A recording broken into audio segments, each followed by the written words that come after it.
우리 주보를 한번 보시고요. 네, 예배 안내 옆에 있는 말씀 노트, 목장 나눔을 보시면 맨 위에 목표가 나옵니다. 우리 목표를 다 같이 한번 읽어볼까요? 내주하시는 성령님을 무시하지 않고 일상에서 성령님의 인도를 받게 한다. 아멘.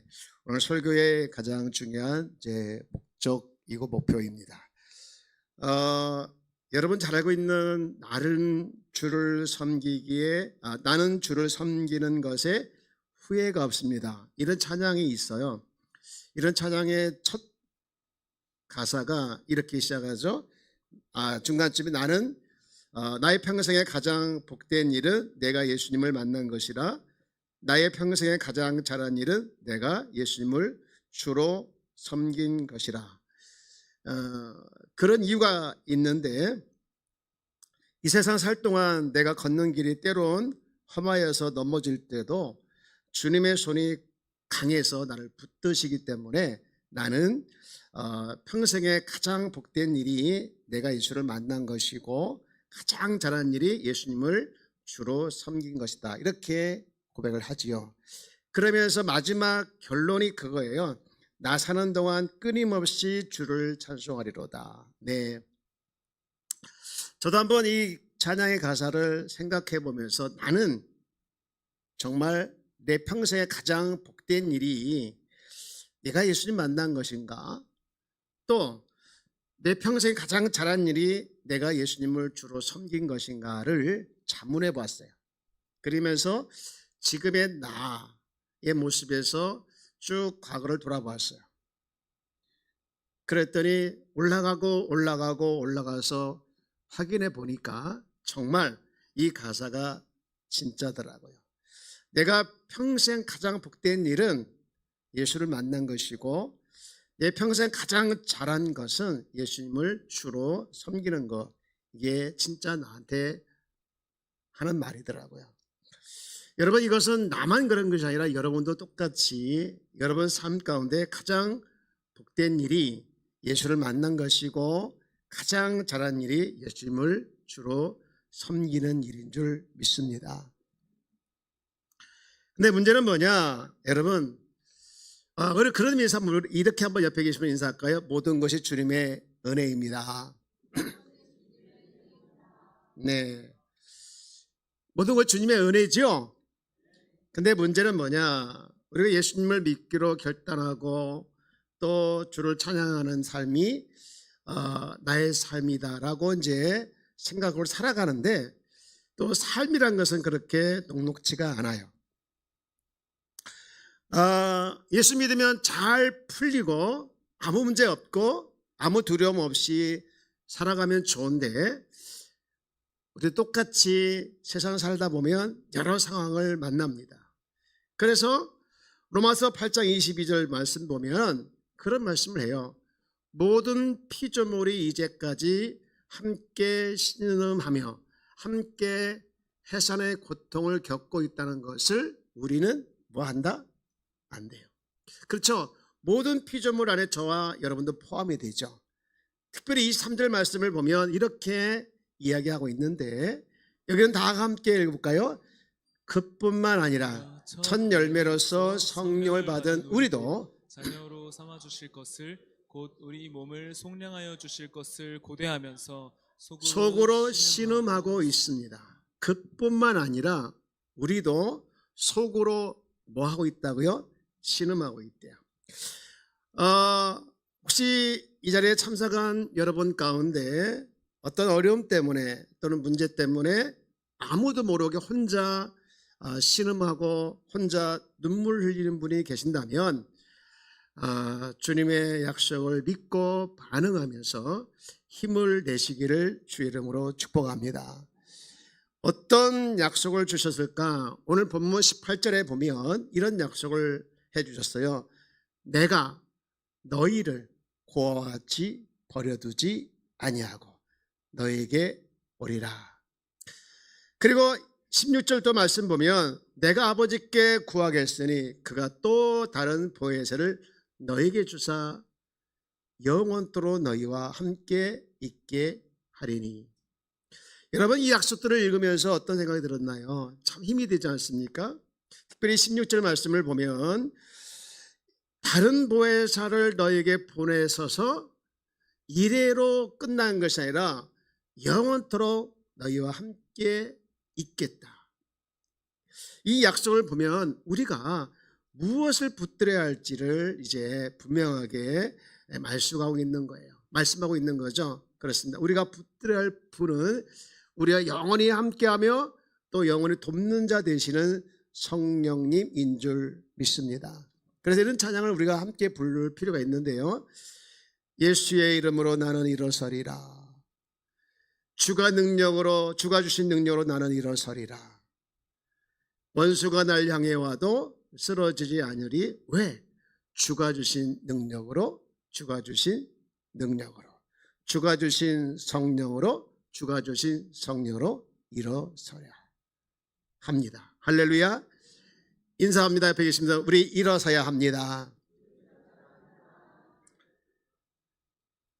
여러분, 오늘 읽은 이 요한복음 14장 말씀은 예수님께서 고난을 당하시고 이제 부활 승천하신 후에 얼마나 후에 이제 떠나기 직전 예수님께서 유언과 같은 말씀으로 하신 말씀이에요. 나는 떠나는데 남아있을 제자들이 걱정이 돼서 하신 말씀이죠. 그러면서 걱정하지 마. 또 다른 보혜사. 또 다른 보혜사라고 하는 것은 보혜사가 이게 아니라 내가 보혜사 역할을 했는데 또 다른 보혜사, 나 같은 역할을 해줄 또 다른 보혜사, 그분이 성령님께서 오셔서 너희와 함께 있겠다라는 말씀을 한 거예요. 그러면서 그가 오셔서 어떤 일을 할 거냐, 26절 보면 요한복음 14장 26절 보면 이렇게 말씀하고 있어요. 보혜사 곧 아버지께서 내 이름으로 보내실 성령, 그가 너희에게 모든 것을 뭐하고 내가 너희 말한 모든 것을 뭐하게 하리라. 가르치고 생각나게 하리라. 그겁니다. 그래서 우리는 주님이 보내주시겠다고 약속하신 성령으로 살아가는 게 우리의 삶이라는 거예요. 예수님께서 떠나시면서 그냥 책 한 권 뚝 던져놓고 떠나신 것이 아니라요, 우리에게 다른 보혜사를 보내주셨는데 그분이 성령님이시요. 그래서 우리는 왜 성령님을 보내주신가를 알아야 되는데요, 우리가 사실은 신앙생활을 하고 있지 않습니까? 그 신앙생활을 하는데 신앙생활을 가능케 하는 분이 바로 성령님이세요. 신앙생활을 제대로 할 수 있도록 도와주는 분이 바로 누구시냐? 성령님이기 때문에 그래요. 우리가 교회를 오고 싶은 마음 주신 것도 성령님이고요, 이렇게 예배 드리게 하신 것도 성령님이시고, 기도하게 하신 분도, 구원을 얻게 하는 분도, 거룩한 모습으로 닮아가게 하는 분도, 또 하나님에 대해서 알아가게 하는 것도, 사역을 하게 하는 것도, 믿음도, 다 보면 영적 전쟁에서 승리하게 하는 분도 성령님의 역사입니다. 그래서 이 성령이 너무 중요해요. 여러분, 제가 질문 하나 해볼까요? 우리 예수 믿는 사람들을 그리스도인이라 하죠. 그리스도인. 이 그리스도인들에게 중요한 두 가지 축이 있는데, 꼭 필요한 축이 두 가지 있는데, 그 축이 뭘까요? 눈치가 빠르신 분들은 주보를 보시고 말씀하실 텐데, 이거죠. 뭔가 성경과 성령이다. 다시 질문할게요. 그리스도인 삶에 필요한 두 가지 축이 있는데 뭐라고요? 성경과 성경입니다. 성경과 성령인데, 여러분 첫 번째 축인 성경을 통해서요, 하나님과 또 그분이 하신 일이 무엇인지를 성경을 읽으면서 깊이 알아가게 돼요. 여러분, 성경을 읽는 것은요, 우리의 의무를 넘어서 특권이에요. 아무나 성경을 읽을 수 있는 것이 아니라 우리만 읽을 수 있는 거예요. 그리고 그 성경을 읽으면서 하나님에 대해서 알아가고 하나님이 어떤 분이신가를 깊이 이제 경험하게 되는데요, 이것이 첫 번째 그리스도의 삶의 첫 번째 축이라고 하면, 또 하나의 축이 있는데 그것은 바로 성령입니다. 성령님은요, 우리 안에 내주하셔서 우리를 인도하시는데, 그래서 내주하신 성령님을 잘 따라가야 돼요. 이 두 가지 축에서 하나만 필요하다, 하나만 있으면 된다가 아니에요. 반드시 두 개 다 필요합니다. 그래야 균형 잡힌 신앙생활을 할 수가 있어요. 보통은 성경을 읽고 또 성경을 이제 공부하고 또 성경에 대해서 이제 열심히 이제 훈련도 받고 하는데 문제는 뭐냐면 성령님에 대해서는 무관심하는 경우가 너무 많아요. 여러분 성령님에 대해서 무관심하는 사람 보면요. 왜 무관심하냐 이거예요. 성령님에 대해서 무관심해도 교회 다니는데 전혀 문제가 되지 않을 것 같은 생각이 있기 때문에 그래요. 근데 여러분 보십시오. 오늘 이 자리에 여러분을 오게 하신 분이 성령님이라는 걸 아십니까? 성령님을 무시하면요. 신앙생활에서 균형을 잃어버리는 거예요. 성경도 중요하지만 성경만큼 중요한 게 성령님이십니다. 그래서 두 가지 항상 붙들고 가야 돼요. 여러분 분명히 알아야 할 것은 내가 교회를 오래 다니고 또 성경 공부도 좀 해보고 훈련도 받았지만 내가 왜 생명력이 없지? 기쁨도 없고 희망도 없고 매일 그럭저럭 살아가고 있다면 반드시 병든 건데요. 뭐가 병드느냐? 성령님의 역사가 없기 때문이에요. 그래서 성령의 역사가 없는 여러분이 계신다고 하면 성령님의 인도를 다시 구하고 성령님의 역사를 날마다 사모하면서 성령님의 역사를 통해서 이렇게 성령께서 역사하는구나 라는 것이 여러분의 삶이 되어지기를 축복합니다. 이번에 오이커스를 준비하면서 이제 기독교 방송을 보는데 뉴스가 나오더라고요. 근데 어떤 뉴스냐면 여의도 순복음교회에서 이제 개척을 많이 시키더라고요. 개척을 시키는데 돈도 많이 지원하면서 개척을 시키는데 그 개척을 하신 목사님들을 모아놓고 이제 세미나를 했다는 내용을 이제 뉴스로 보여줬는데 그때 이제 어느 정도 성장한 교회 목사님이 나오셔서 사례를 발표하는데요. 뭐 뉴스는 뭐 다 내용을 보여주지 않잖아요. 일부분만 한두 마디만 잘라서 편집을 해서 보여주잖아요. 그때 그분이 그런 말을 해요. 교회가 그렇게 성장할 수 있었던 것은 다 하나님의 은혜였고 성령님의 역사였습니다. 그런데 그 다음 말이 중요했어요. 이렇게 교회가 성장할 수 있었던 것은 성령 충만함의 결과였습니다. 여러분 너무 당연하고 평범한 말이잖아요. 근데요 그날 저는요 깜짝 놀랐어요. 그렇구나. 오이쿠스가 이제 시작을 앞에 두고 있는데 이 오이쿠스 매년 1년에 2번씩 가는 이 오이쿠스가 성공하려면 이 승패는 바로 성령님의 역사다. 성령님의 역사가 있으면 성공하는 것이고 성령님의 역사가 없으면 매년 하는 행사가 될 수 있구나라는 생각이 번쩍 드는 거예요. 그래서요 기도할 때마다 이런 기도를 강조했습니다. 여러분 기도하실 때 반드시 여러분 자신이 성령 충만하면서 기도하시고 그리고 여러분의 오이코스를 놓고 기도하실 때에 이름 한 분 한 분 이름 붙들고 성령님이 역사하여 주옵소서라고 기도를 제가 수없이 부탁을 드리면서 기도를 해달라고 부탁을 드렸어요. 근데요 신기한 일이 벌어져요. 무슨 일이 벌어지냐면요 여러분 이사 갔던 사람을 신기하게 만나지를 않나 또는 이제 오랫동안 교회를 안 나온 사람이 전화를 했더니 전화를 탁 받고 목사님 어떻게 하셨어요? 자기가 병원에 입원했는데 어떻게 하셨느냐고 누가 가르쳐줬냐고 가르쳐준 누가 가르쳐요? 성령께서 감동해 주셔서 전화한 것이지. 그리고요 교회를 안 나오겠다는 그날 못 나오겠다 하신 분들도요 많았는데 그날 온 분도 계셔요. 대표적으로 누구냐면 저희 형님이 오셨어요.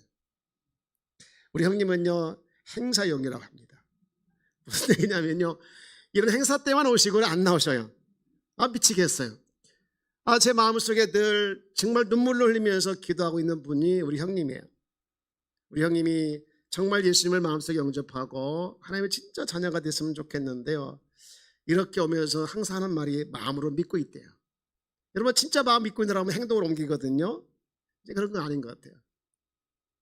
근데 이분이 원래 이번에도 나는 당연히 올 줄 알고 첫 초장을 보내면서 형님 모셔야죠. 그랬더니 못 가게 됐대요. 못 간대요. 왜 했더니 그날 회사에서 일을 해야 한대요. 믿음이 있는 분이라면 당연히 회사 그게 뭐가 중요해, 저기 뭐야, 중요한 게 아니라 그 바꿔서 오라고 이렇게 이제 할 수 있는데, 믿음이 없으니까 그런 말을 못 하겠더라고요.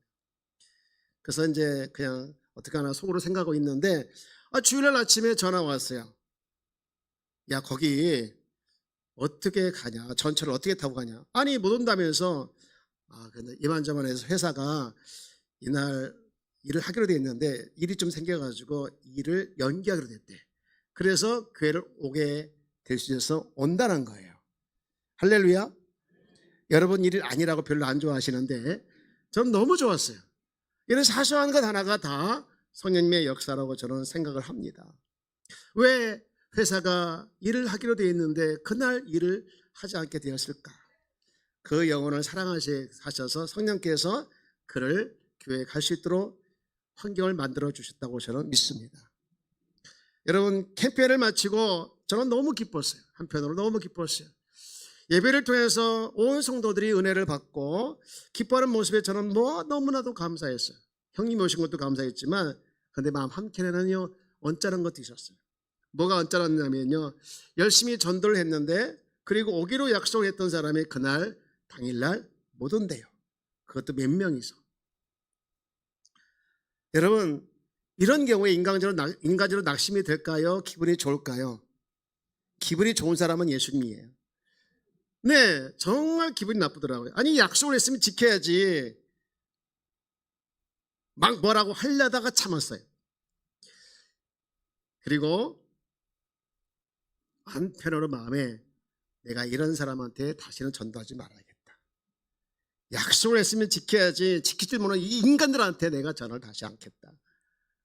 속으로 꾹 마음 먹고 있는데, 그날 저녁에 성령님께서 이렇게 역사하시더라고요.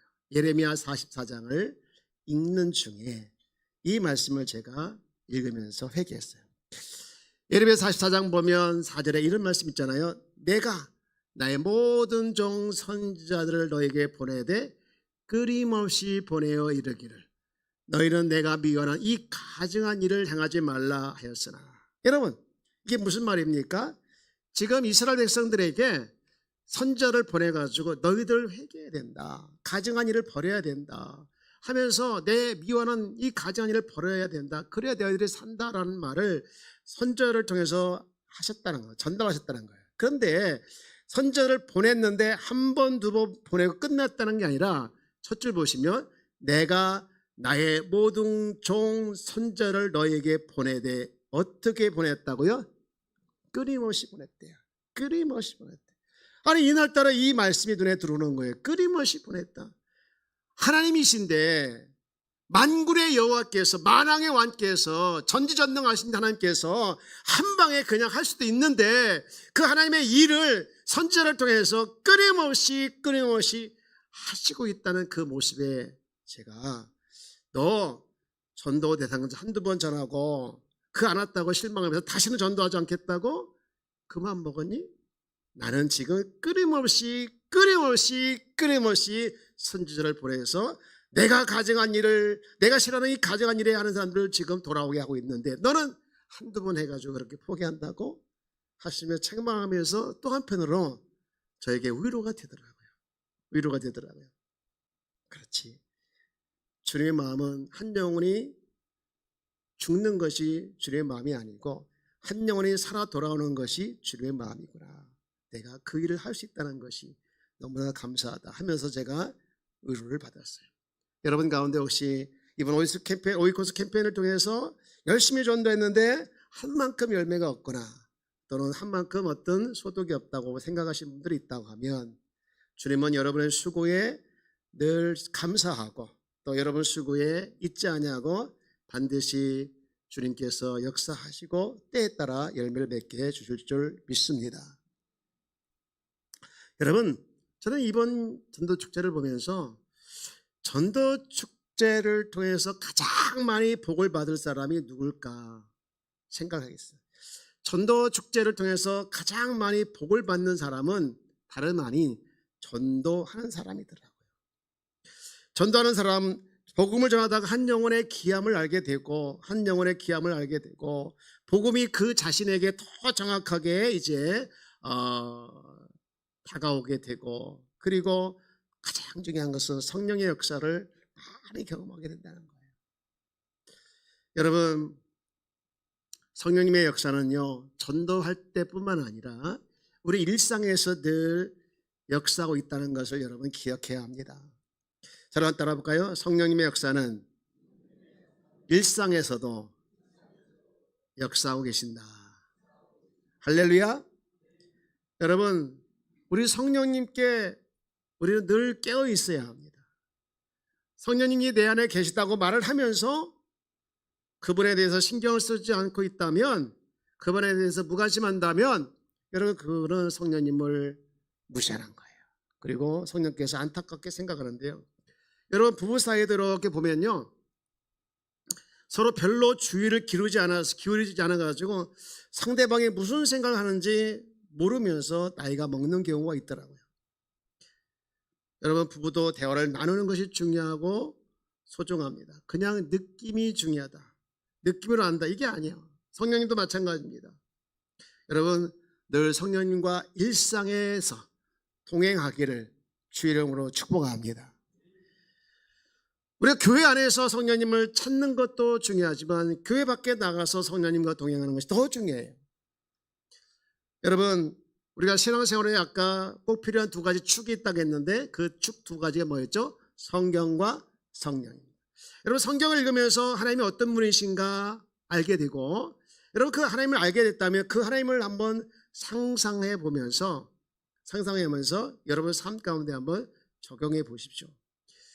여러분, 우리가 보통 이제 성경 안에서 이제 역사를 하나님께서 하시더라고요. 성령의 역사도 마찬가지고. 그런데 그것을 좀 들을 필요가 있어요.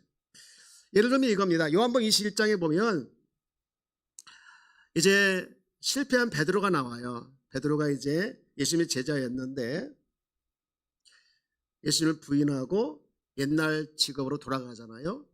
그때 예수님 찾아왔어요. 여러분, 예수님 찾아와서 이 베드로를 보면서 뭐라 했어요? 이 배신자여, 네가 그래도 나의 제자냐 하면서 혼냈을까요? 아니더라고요. 그에게 찾아가서 그를 먹여주더니 그에게 진정한 사랑이 무엇인지 가르쳐주고 그에게 또한 마지막으로 사명을 줍니다. 내 양을 치라. 여러분, 이 예수님의 모습을 보면서 우리는 어떻게 적용할 수 있습니까? 여러분, 우리는 살다 보면 실패하는 것이 한두 가지가 아니잖아요. 일도 실패하고 사람 관계도 실패할 수도 있고 또 사업도 실패할 수도 있고 공부도 실패할 수도 있더라고요. 그러면 그런 실패한 나에게 주님이 찾아와서 뭐라고 말할까요? 너는 끝났어. 내 인생이 끝났어. 너는 안 되는 놈이야 라고 하실까요? 베드로를 찾아가셨던 주님은 나에게 찾아오셔서 네가 그 실패를 거울 삼아 다시 일어서봐. 내가 너와 함께 하겠다. 그렇게 주님께서 말씀하실 때 우리는 뭐라고 반응합니까? 예, 알겠습니다. 이것이 곧 일상에서 성령님과 동행하는 모습이죠. 여러분, 성령님의 인도를 늘 삶의 현장에서 받아야 합니다. 아이를 키울 때 또는 일터에서 갈등이 생기고 분노가 느껴질 때, 가정에서 부부간에 문제가 있을 때, 여러분 뿐만 아니라 여러 상황에서 우리는 어려움이 닥칠 때마다 여러분 성령님의 인도함을 받아가면서 이렇게 성령께서 인도하고 있구나를 배워가야 하는 거예요. 여러분, 가장 안타까운 것은요, 성령님이 계신데 없는 것처럼 무관심하게 사는 사람이에요. 우리 앞에 계신 분 인사합시다. 성령님은 당신과 함께 하십니다. 성령님은요, 우리와 함께 하십니다. 할렐루야. 교회 안에서도 함께 하시지만 교회 밖에서 함께 하시는 걸 여러분 절대 잊어서는 안 되죠. 제자도라는 책에 보면 그런 내용이 나와요. 이 제자도의 저자가 이제 성도의 가정을 신방을 했어요.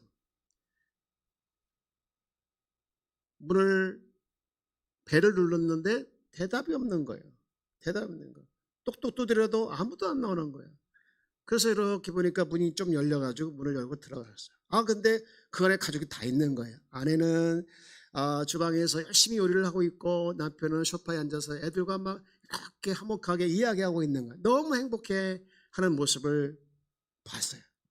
그래서 안녕하세요, 안녕하세요 인사했는데 아무도 자기를 쳐다보지 않고 아무도 자기한테 반응을 보이지 않는 거예요. 목사님이 기분 좋을까요, 안 좋을까요? 기분이 안 좋아서 확 나가버렸어요. 그리고 주일날 됐어요. 주일 됐어요.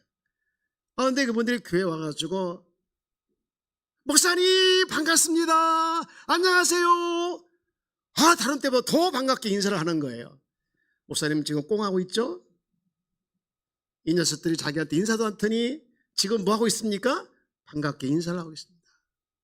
물론 이 이야기는 목사님이 지어낸 이야기인데, 여러분 우리가 성령님을 이렇게 생각한다는 거예요. 일상에서는요, 없는 것처럼 안 보이는 것처럼 무관심하게 인사도 않고 이야기도 않고 살다가 교회에 오면 성령님 환영합니다, 성령님 오시옵소서, 우리가 이런 생활을 하고 있다는 거예요. 아닙니다. 여러분, 교회 안에서도 성령님이 함께 하시지만 교회 문을 나가면 더 성령님을 사모하고 더 성령님과 함께하는 것이 우리의 삶의 모습이 되어야 한다는 거예요. 여러분, 성령님은 들어갑니다. 성령님은 우리 생활 속에, 우리 삶 속에 함께 하십니다. 교회를 오래 다녀도 변하지 않는 사람들이 있어요. 그 이유는 단 하나입니다. 성령님을 따라 살지 않기 때문에 그래요. 교회를 다닌 지 얼마 안 됐는데 정말 변화된 사람들 많아요. 그 이유는 딱 하나입니다. 성령님을 따라가기 때문에 그래요. 성령님은 천국에서 만날 사람이 아니에요. 만날 분이 아니에요. 성령님은 지금 나와 동행하시고 천국 갈 때 인도하실 뿐만 아니라 지금 나의 삶을 천국이 되도록 하시는 분이 성령님이신 줄 믿습니다. 그 성령님을 무시하면 성령님은 근심하게 되고, 성령님이 근심하게 놔둬버리면 성령님은 침묵하십니다. 그리고 소멸하시는 것이죠. 여러분, 우리 안에 계신다는 거, 내 안에 성령님께서 계신다는 것을 우리가 성경을 통해서 객관적으로 다 알고 있고 믿고 있어요.